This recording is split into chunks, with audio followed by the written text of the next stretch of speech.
All right. We got Thursday, December 11th right in front of us. And what a day of news is sort of unfolding in front of us. If you're a big fan of college football, what is happening in Ann Arbor is something else.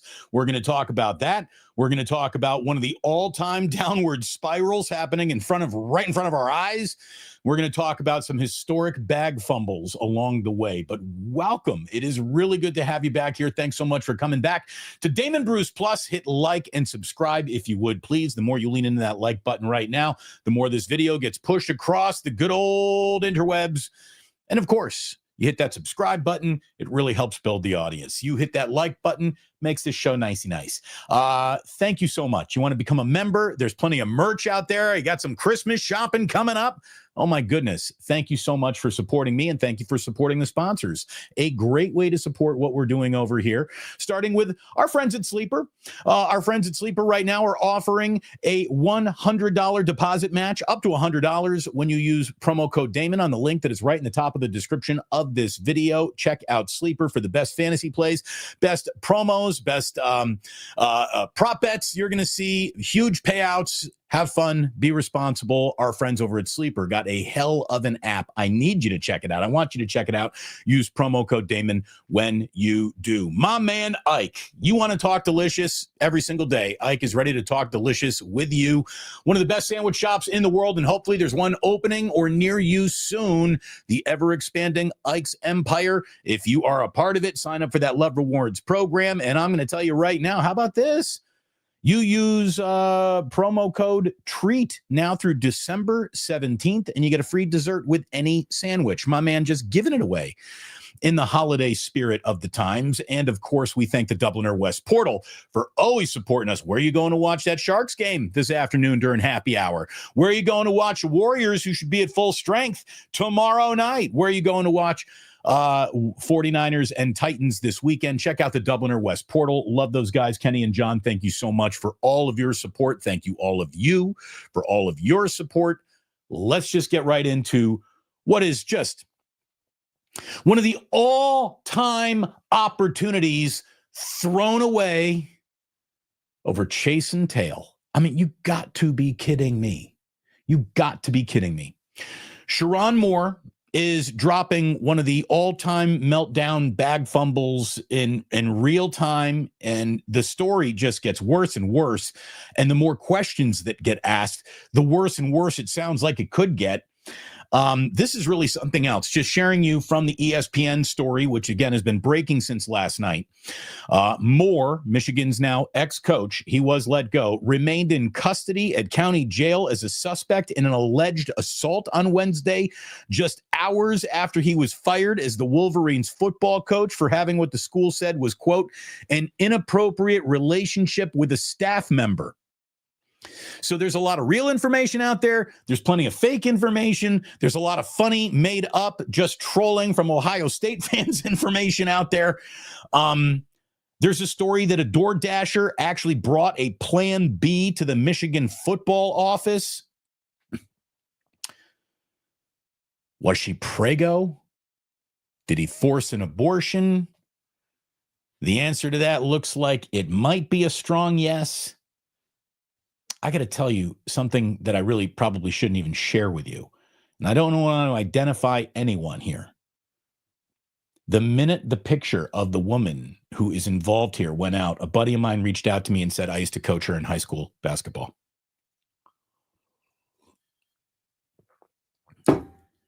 I am in 7 degrees of Kevin Bacon, 1 degree away from knowing the woman that is at the center of this controversy. So it is a small world out there.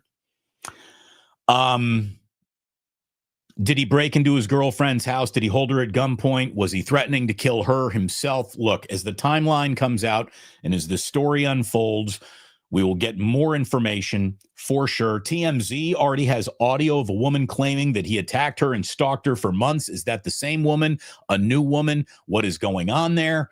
Woof. Okay.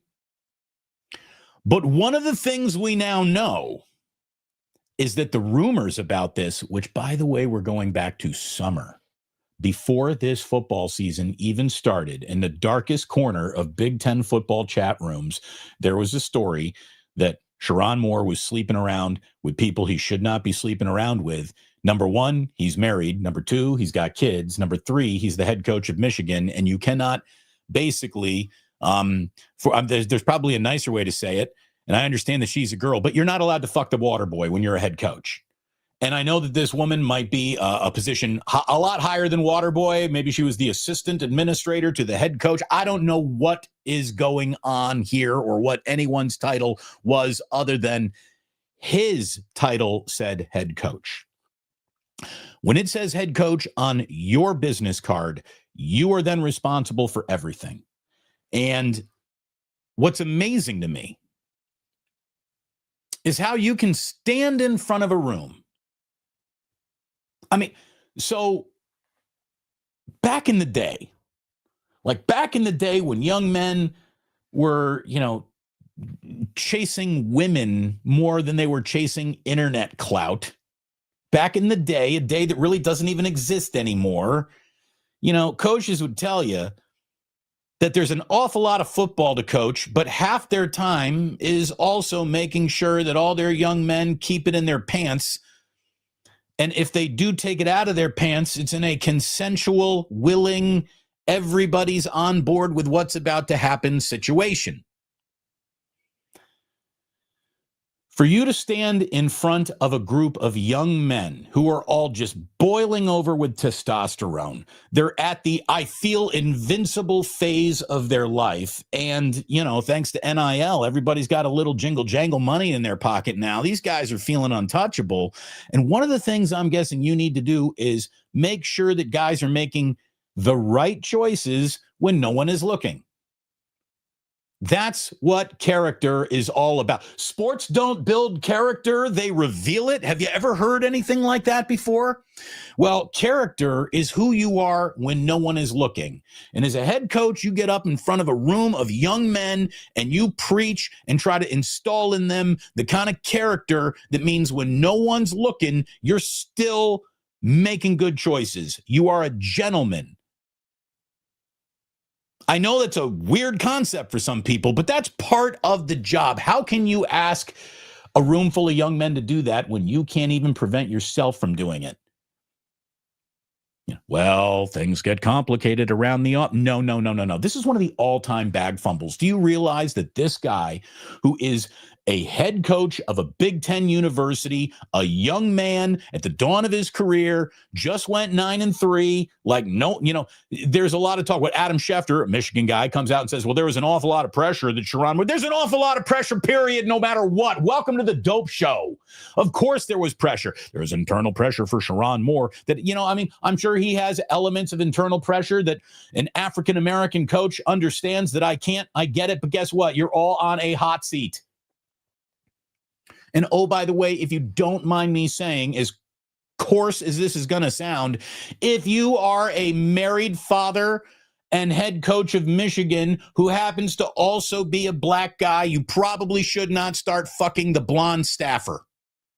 It just can't look good. There's no way to frame that as an oops.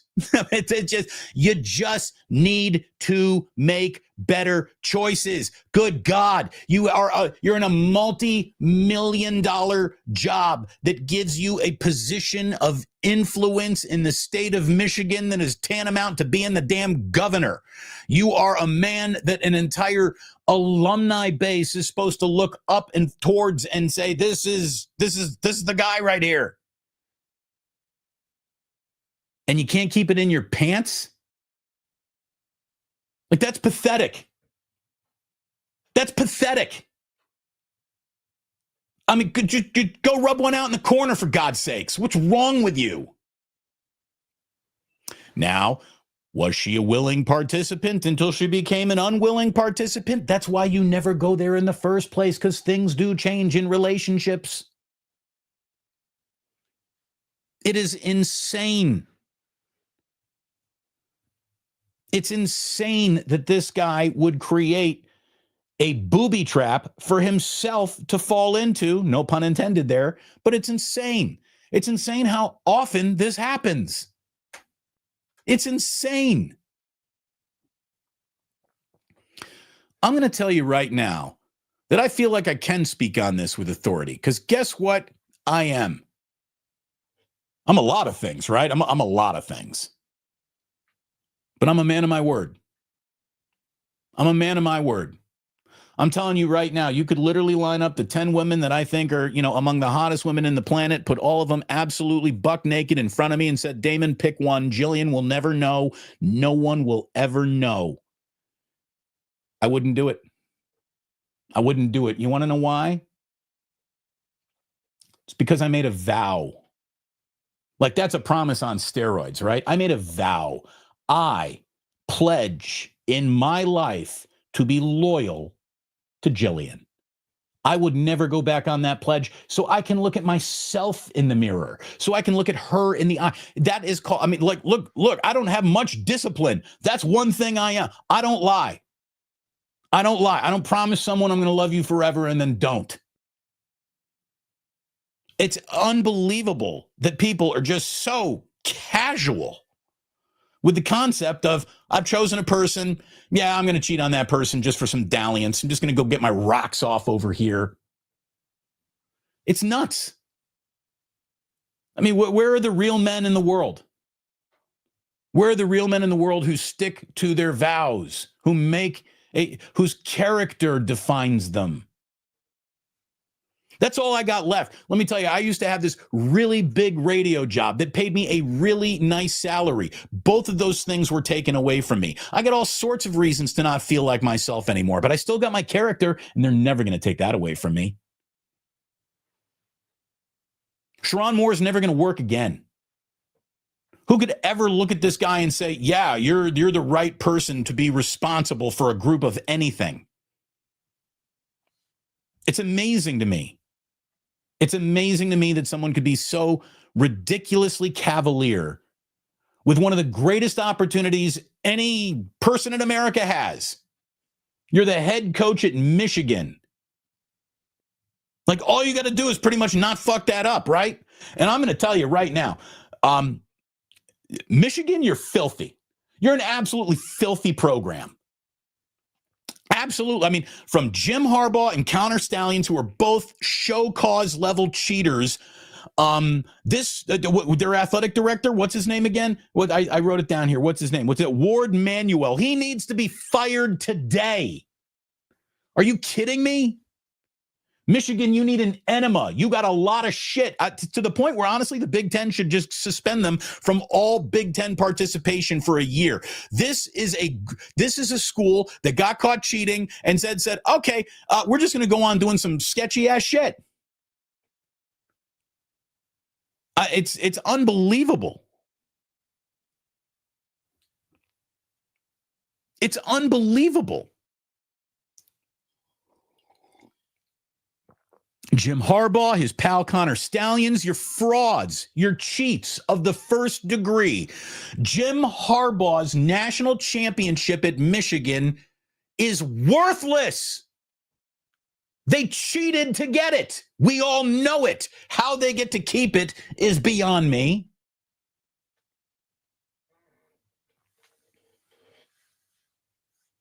Apparently, the good folks at Michigan and Ann Arbor have the internet too, and they looked at Big Ten chat rooms, right? And they knew, and I guess brought in Moore and the woman that he was sleeping with and asked them about it, and both of them just gave all sorts of denial, and we didn't do it, and we didn't do anything wrong. And that's, how can your investigation go further than that? It's a his and her situation. Both him and her say nothing happened. Okay.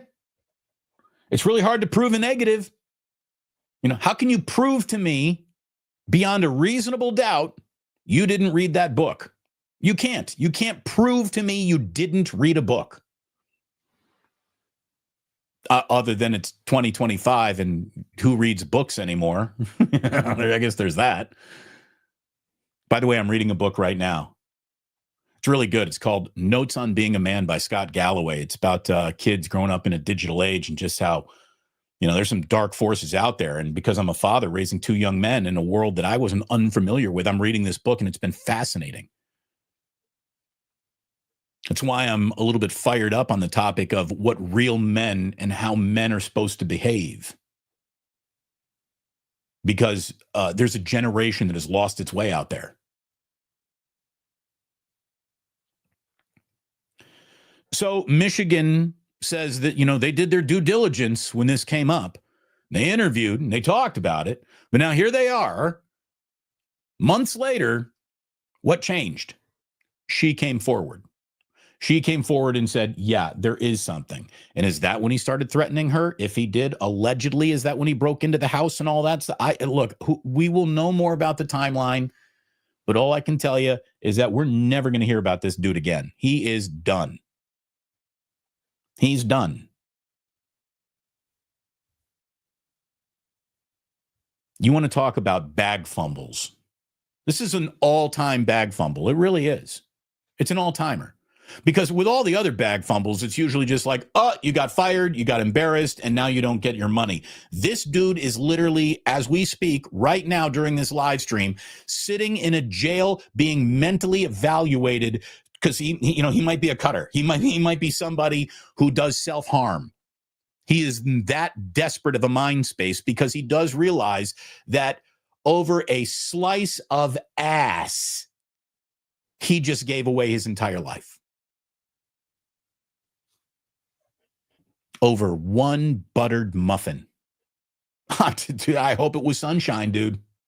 I hope it was sunshine. I hope it was enough for you to fantasize happily about that as the rest of your life is basically a tumbleweed blowing across the desert.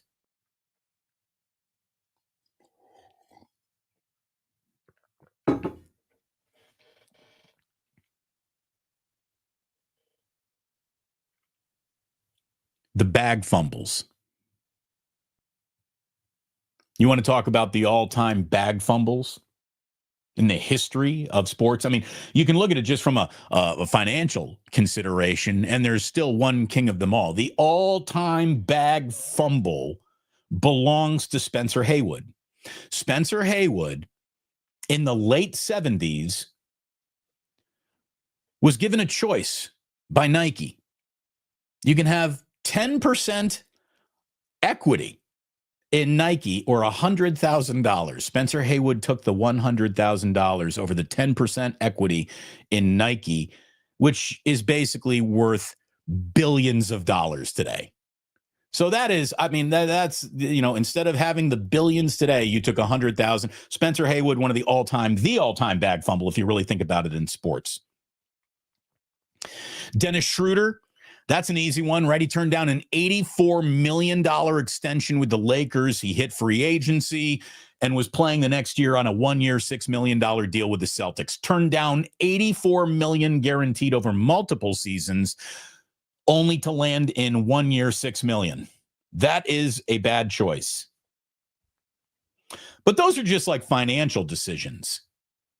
You start adding the element of sex, things get really interesting.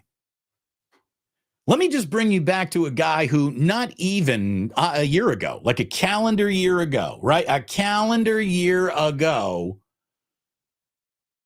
was one of the most omnipresent, rising voices in all sports media.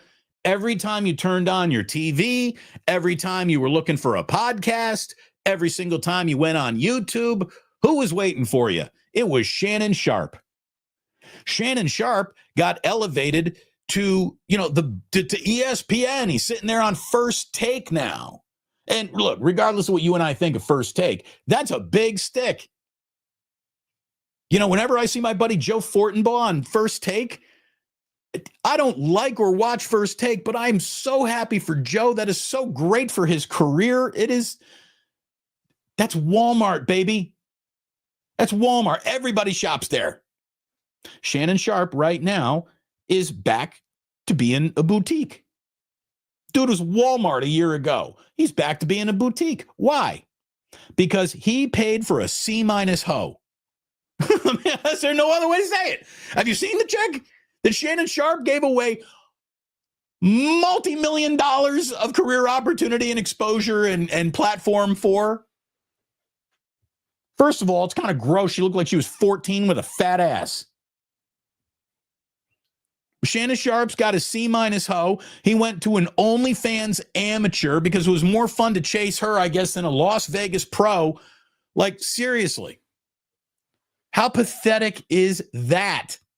By the way, what's the point of being like in really great shape, world famous, and moneyed up if you got to still go out and pay? Like, you got no ability to talk a woman back to your place. Like, what, you got to pay for it at that point? Like, that's pathetic. That's pathetic. I mean, like, what's the point of being rich and famous if you still got to rent it? Ugh. Look at Tiger Woods. Look at what Tiger Woods threw away. Now, Tiger Woods is still very high profile. He's still very, very famous. He's very rich. He's accepted in a lot of households still. Tiger Woods has been on a long enough rebound tour. But what's helped him in the rebound tour is how out of sight, out of mind he's been because all the injuries since. And Tiger Woods' life went spiraling down. Why? Because there's no way 4 hot chicks talked to him in his life before he became famous. And after he became famous, it was a tsunami of hot chicks trying to get in his pants, right? And, a few got through. His entire aura of being nothing but, a steely-eyed, never going to screw it up for himself competitor. It was shattered right there. Tiger Woods went from being unbeatable to walking wounded. Why? Over a Perkins hostess. And Rachel Yucatel. Wasn't that her name? I think that was her name. Rachel Yucatel, right? I think so.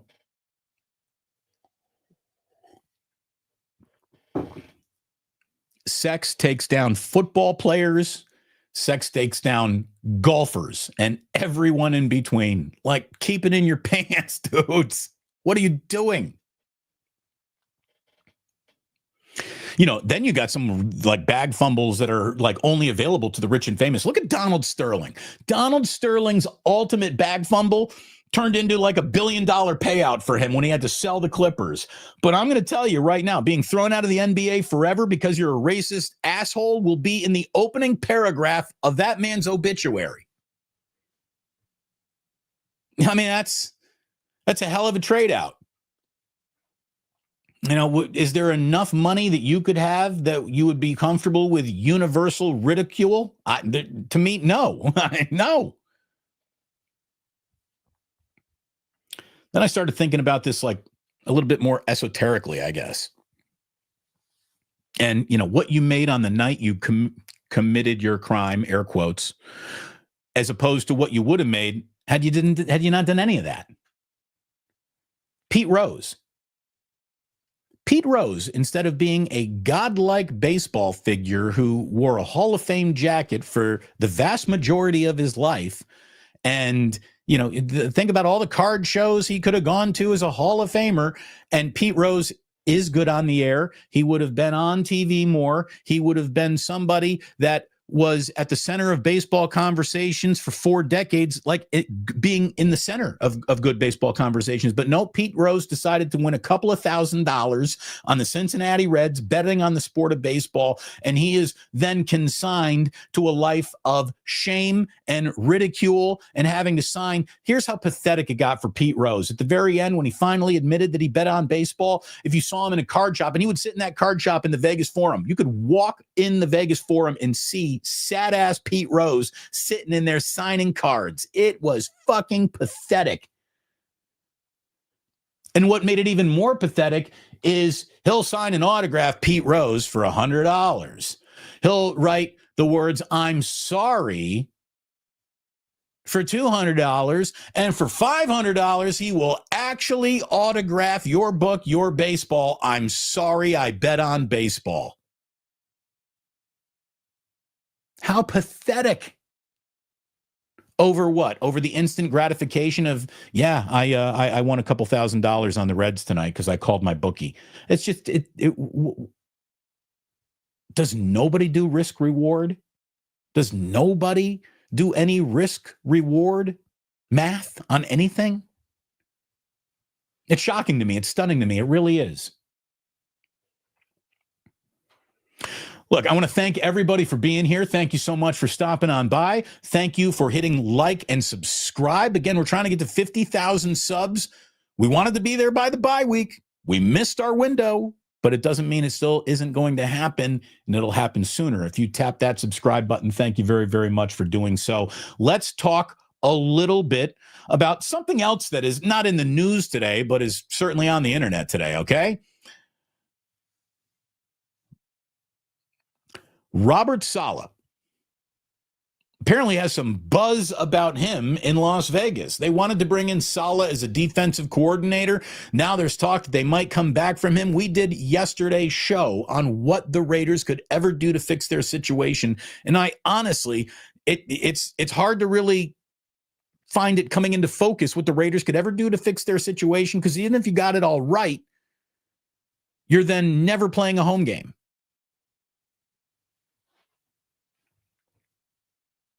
But if I were the Raiders, I would absolutely throw a bank at Robert Saleh. He is the level of credibility that franchise just has not been able to find for years. But if I were to take that job in Las Vegas, Robert Saleh, I would immediately have 3 rules. And these are the 3 rules that probably mean, well, you're not going to get hired. Rule number 1, I don't want to see Mark Davis around this football team, not fucking never. He's a loser. He's got loser energy. And just get him away. Just get Mark, sit in your goddamn suite. You want to come down in the locker room wearing your dad's freaking zip-up tracksuit. You want to walk around pregame on game day, high-fiving players. That's fine. That's fine. But any decision, not a word, Mark. You just sit there and have that goofy smile. So that would be rule number 1. No owner is going to hire you under that rule number 1. Rule number 2, Tom Brady, it's you and me now. Give up the damn gig at 5. You want to do this? Fixing the Raiders ain't a part-time job, Tom. Give me you and me doing this. I want full control over my coaching staff. And oh, by the way, I want a guaranteed 7 years. Not just 5. I want a guaranteed 7 years, to the point where if you try to fire me before my 7 years are up, I get a 30% ownership stake. Like, you cannot fire me. I get all the time in the world to fix this, because that's how big of a fuck up you guys have created. I need more than 4 or 5 years. I need 7. I want a 7-year contract that is unbreakable and instantly guaranteed every penny. And I want top dollar, and then I'll think about coming to Las Vegas. That's how I would do it if I were Robert Saleh. It would be the kind of money to where once everything didn't go right there, you'd never have to work again, so you wouldn't matter. I also hope Robert Saleh doesn't take that job or even gets offered that. I mean, Robert Saleh should wait until he's in a good situation, and there will never be a good situation that is a situation that Mark Davis oversees. It will never be a good situation, ever. So be careful there. Be careful there.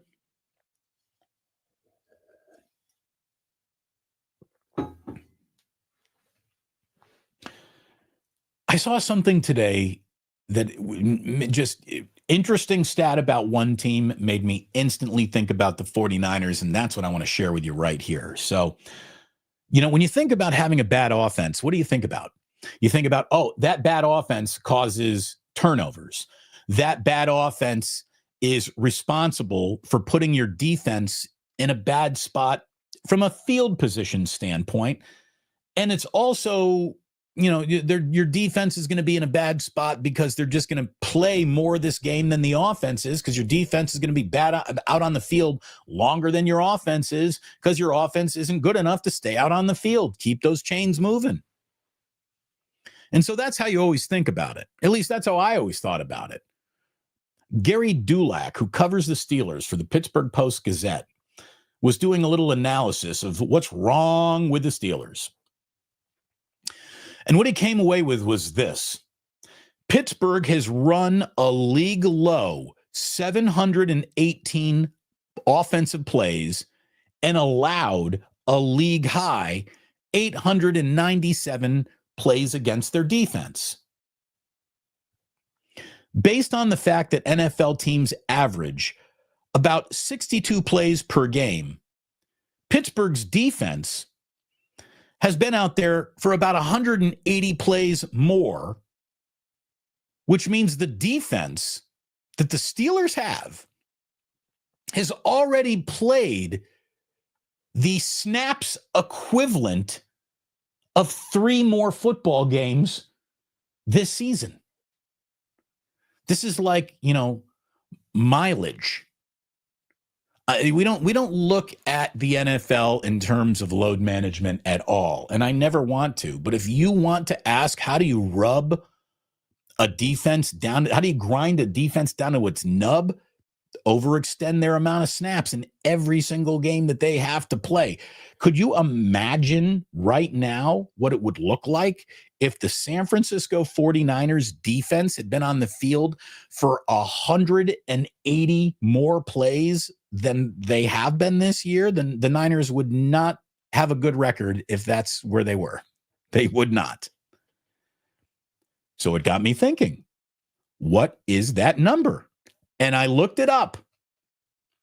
The 49ers offensive plays run so far this season, they've run 836 offensive plays. Their defense has faced 790 plays run by their opponents. So they're in actually a surplus.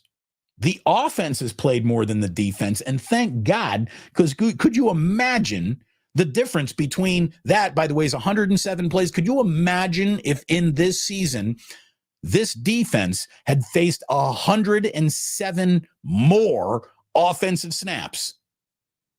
Not good. Not good. It's another reason why Kyle Shanahan should be coach of the year, because how he's kept this offense on the field under the circumstances this offense has been playing under all damn year long is incredible.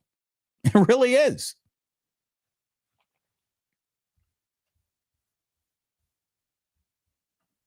Sam Bruno, Mike. Cam Hayward looks so worn down after every game, win or lose. Yeah, dude, because they're out there way too long. Just out there way, way too long. That'll grind you down, man. Absolutely wear you down. Speaking of being worn down, we've got to talk a little bit about Joe Burrow. Did you see the sullen Joe Burrow press conference that's kind of out there right now? Joe Burrow is not enjoying his situation. We got a morose Joe Burrow. And he's talking about how he's not having any fun. And this is a guy who's got Jamar Chase and T. Higgins. Like, that should be a certain level of quarterback fun. But I'll tell you, I mean, from not personal experience, but just all the interviews I've ever done to players, and dude, nothing sours an athlete's mood more than injuries or rehabbing injuries. That is a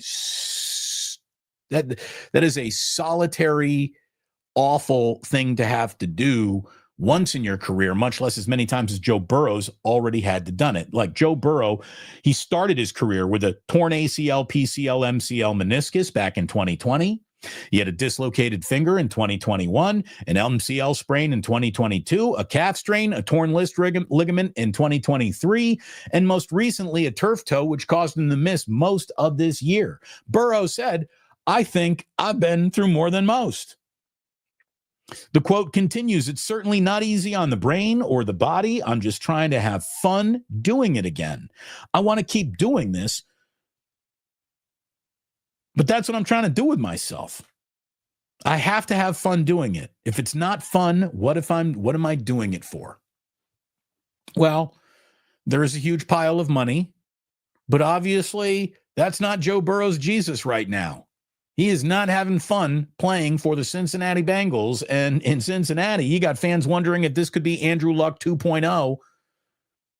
You know, at what point has Joe Burrow said, "I've made enough money to never have to work a day in my life again. And what I'm going to do is step away from this game before it breaks me even further and screw it.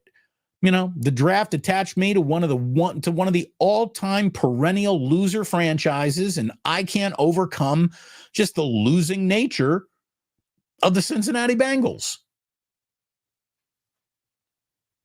It's got to be brutal out there. It's hard to feel bad for Joe Burrow, but when you saw him at that press conference, you kind of did. This guy's not enjoying the ride. Can you blame him, as bumpy as it's been?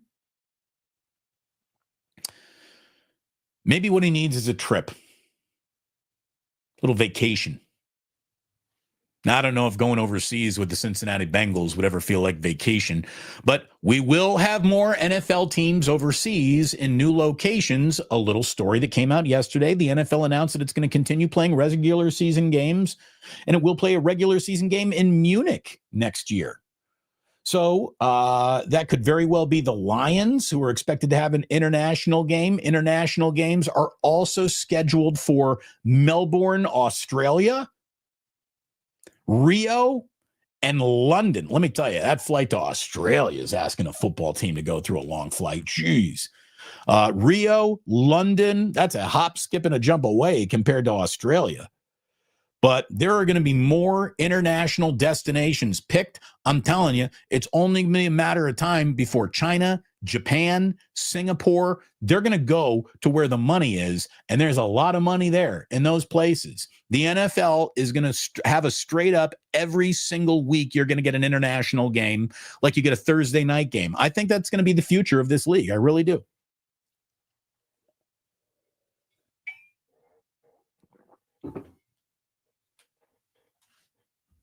Now, Red Jet says, hopefully the 49ers get to be a part of overseas games. Oh, I think it'd be cool too. Jed York, I don't know who he prays to. He went to Notre Dame. I'm guessing Jesus might be on the list. But he prays to Jesus that he's not going international ever. I mean, no one wants that trip. You do it, you get it, you take advantage of it, but nobody wants that trip.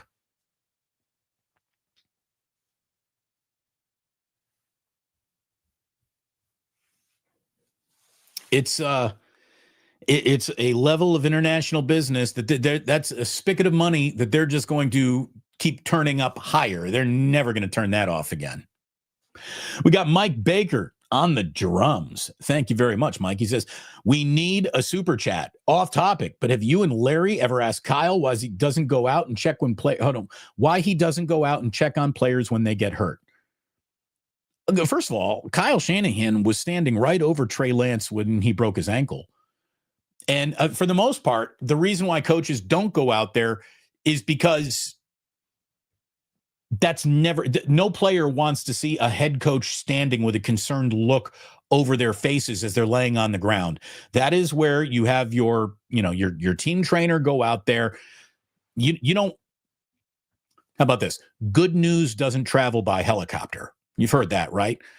It's never good for a player to be injured, look up and see his head coach standing over him. I think that's part of the reason why Kyle doesn't do it. Number two, there's another play that's about to be run. So you got to keep coaching the game that you're in. You got to stay focused. That might sound very matter of fact, but that's it. Only once in my life have I seen an NFL game stopped over an injury. It happened once in Cincinnati. It happened once. It's not going to probably ever happen again. Next play, keep going. That's the rule of this league. What can Kyle do out there? He doesn't know how to handle any injury other than put a player on IR. That's the only thing he can really do. Staying out of the way. I would go, Kyle, it's full pass on that because it's the too many cooks in the kitchen rule. Kyle doesn't need to be out there. If he feels there is a reason to go out there, something awful has happened.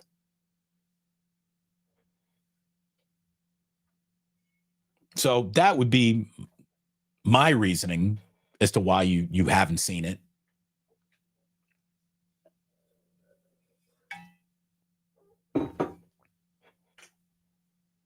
I'm telling you, I'm going to be refreshing my timeline today to see what else is going on in this Michigan story. How much does it continue to unravel?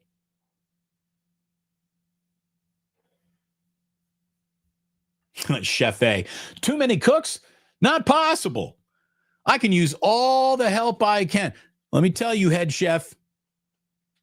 Let me tell you, you're lying. You're lying. All the sous chefs, all the help with mise en place, the minute someone starts planning your menu for you, you're going to insist there are too many cooks in your kitchen. I know you. The reason why we like each other so much is because deep down inside, we're both very stubborn. I'm calling you out on that. There would definitely be too many cooks in your kitchen quickly. It wouldn't take more than just somebody stepping on your toe to go like, oh, wait a minute, back up.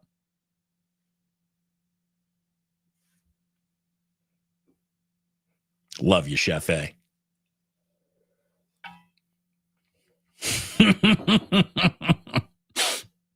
You got me. Thank you, Chef. Thank you. I appreciate the honesty. I really, really do. All right, couple of other things about sports, then something about society that will make you want to cry in your coffee. And by the way, I hope you had a great sip of the day. We've been having lovely sips of the day today. I haven't choked once. And then we're going to have our day in history. So the Warriors are going to be back on it on Friday. Warriors are back on it. It's going to be the Timberwolves at Chase Center. And look, we might get one of the healthiest nights of Warriors basketball that we have seen all season. Steph Curry is expected to return. The rest of the injury report is basically empty right now. This long week off. Warriors didn't play on Monday, Tuesday, Wednesday, or tonight. They play again tomorrow. And I think that this is good for the Warriors. Steph Curry, always good for the Warriors. There's nothing even debate, right? Curry's expected to return on Friday. This is good news. Warriors, let's see what you got. Mike says, Damon, thanks for the explanation. I've seen other coaches getting out there when they see a key player get hurt. I'm always wondered why. What you said makes sense. Here's the thing. Here's another reason why you might not want to go out there. If you're out there for a key player getting hurt, what happens if you don't go out there for the other guy getting hurt? Does he now not feel like he's a key player? It's one of those better, there's a precedent here. And I don't go out on the field for injuries. We got trainers to do that. But thank you very much for the supers. Always appreciate you, Mike.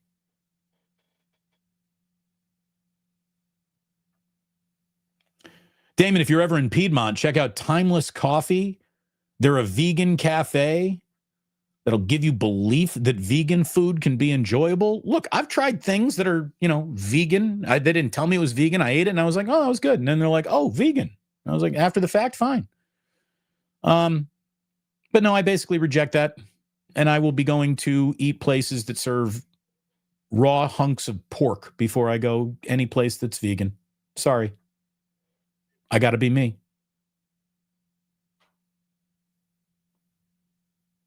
I do like good coffee, though. They got good coffee. That's good. It's called a salad. As you can see by my body type, not very familiar with salads.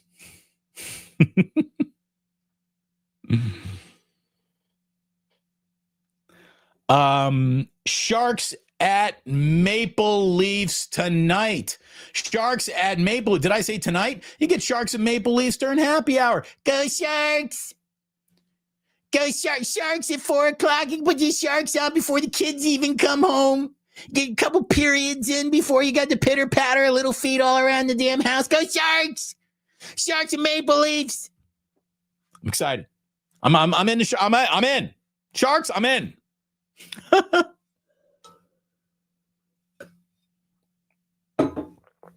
All right. I got something that I got to show you. There are not a lot of graphs that explain the downfall of society that you will ever see in your life more than what I'm about to show you. I need to show this to you. Let me make sure that you can actually see this. Wait, stop. Come on back here. Come on back here. Come on back. Okay. What we have here is how people spend their time from 1930 to 2024. So the data predates World War II. So in 1932, where this bar graph starts, your free time, at least nearly 23% of it, was spent with family. After that, it was school. After that, it was friends. After that, it was neighbors. Then it became a church, bar or restaurant, college with coworkers, and then online is at 0% because there was no line to be on other than a tightrope in 1932. That would mean you are online, okay? So let's look at this. Are you ready to go here? Watch this. Watch this. I'm going to hit play. Here we go. Wait, I'm going to bring this down so there's no music or anything. Watch this. 35 really changes. Then the graphs start changing. Oh, friends become more important in 1944. Around the World War II, you got friends starting to take over time that you spend with family or school or bar or restaurant or coworkers. Now we're going to eventually hear, stay in that friends family zone, bar restaurants in the 70s, people going out, partying more, discotheque. There's a little cocaine out there. People are having some fun. Now we're in the early 80s and watch online. Online is about to go up this chart like it was Jerry Rice on the all-time touchdowns list, like it was Barry Bonds on the all-time home runs list. Look at Friends get replaced online in 2012, and look at where online goes. Look at where this goes and doesn't stop. Look at that to the point where, I'm going to let it run again, we're spending nearly 60% of our free time online. Now, look, you're online right now, and I'm guessing this is your free time, and I thank you for doing that. As soon as this show's over, I need you to call a friend. I need you to call a family member. I need you to get offline and spend more time in real life. Online is not real life. Online is not real life. And look, this is why. It even says here, this is why society is in decline. Wonder why? Here it is. Look at the amount of time we spend just sticking around online.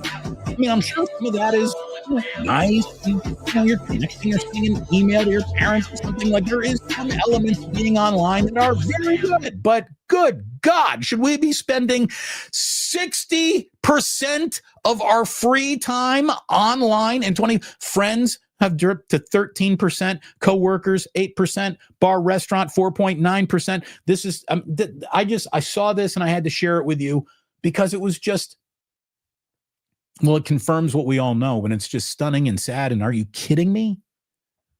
Are you kidding me? That's our lives. That's what we do. I mean, I'm guilty of it myself. I'm guilty of it myself.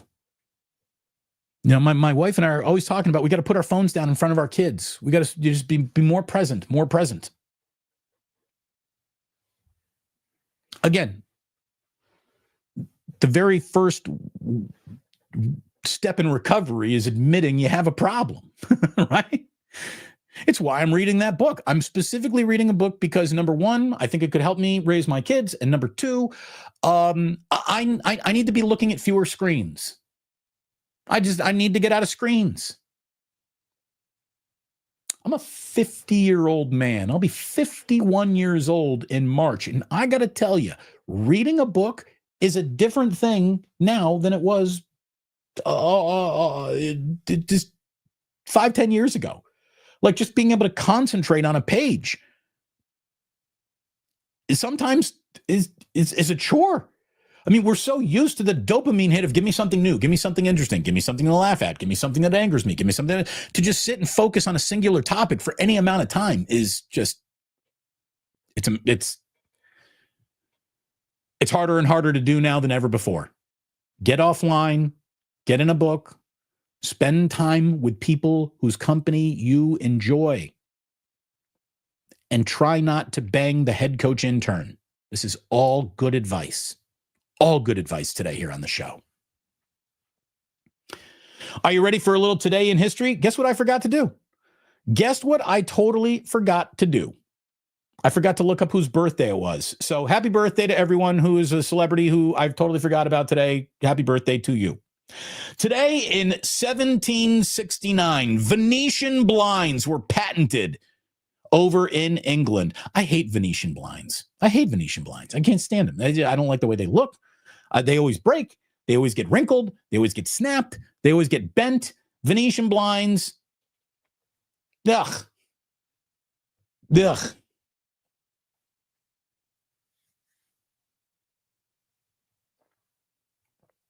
Today in 1844, you want to talk about putting your money where your mouth is, literally, Dr. Horace Wells became the first person to have a tooth extracted after receiving an anesthetic.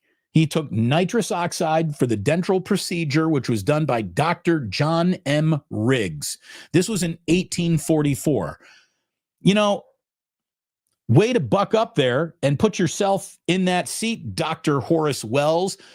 But who really deserves the credit here is everyone who ever had to get a tooth extracted before dulling that sensation came around. Could you imagine getting a tooth pulled? No Novocaine, no nitrous oxide, oh my God, it's torture. Torture. By the way, I wanted to include that one. My father-in-law is a retired dentist. My grandfather was a dentist. Here's the nitrous oxide.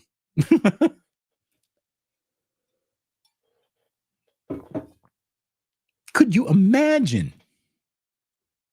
Could you imagine? By the way, I see some supers coming in here. We'll get to those after we get through today in history. Speaking of one of the ultimate, whatever was between those legs must have been sunshine conversations. Today in 1936, Britain's King Edward VIII abdicated the throne to marry American divorcee Wallis Simpson. Guy gave up being the King of England for some Baltimore Strange. Wow. Okay. I hope she must have been very flexible. That's the only thing I'm sure of when it comes to Ms. Simpson. So King Edward tapped out before World War II really even started. And in 1941, Germany and Italy today declared war on the United States. We won.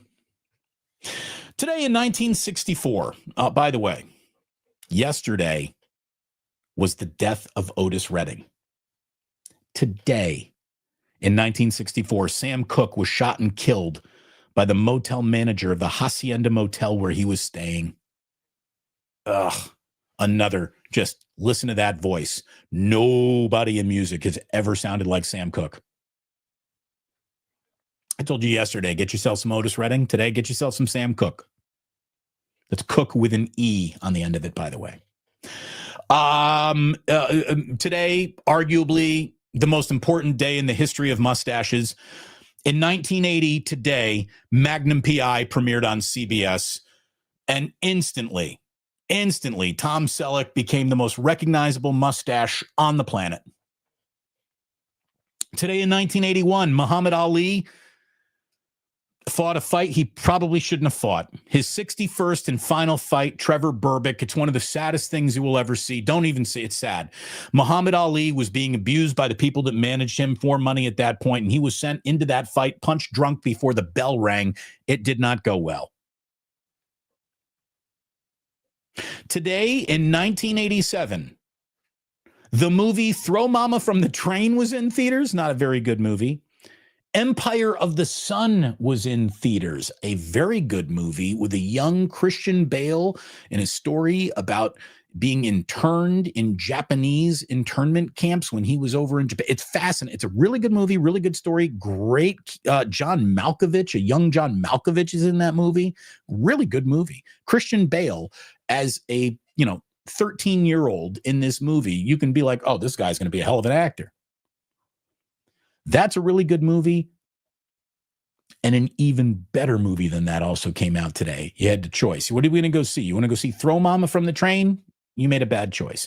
You want to go see Empire of the Sun? You made a good choice. You made a great choice if you went and saw Wall Street. Wall Street came out today in 1987. Greed is good.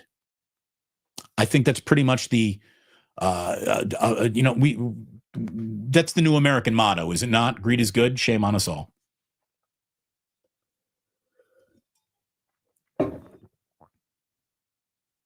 Today in 1997, more than 150 countries agreed at a global warming conference in Kyoto, Japan, to control the Earth's global warming and greenhouse gases, the Kyoto Accord, the Kyoto Agreement, which, of course, we instantly backed out of because there's been nothing but doing it wrong for years now. I wonder who's responsible for that. It feels like it's one side more than the other.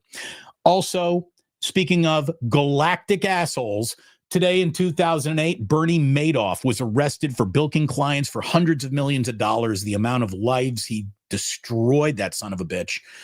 Bernie Madoff, bad person. Bad person. So, a couple more supers here today. Again, thank you very much to Damon. When do we get to hear Christmas Time is Here this season?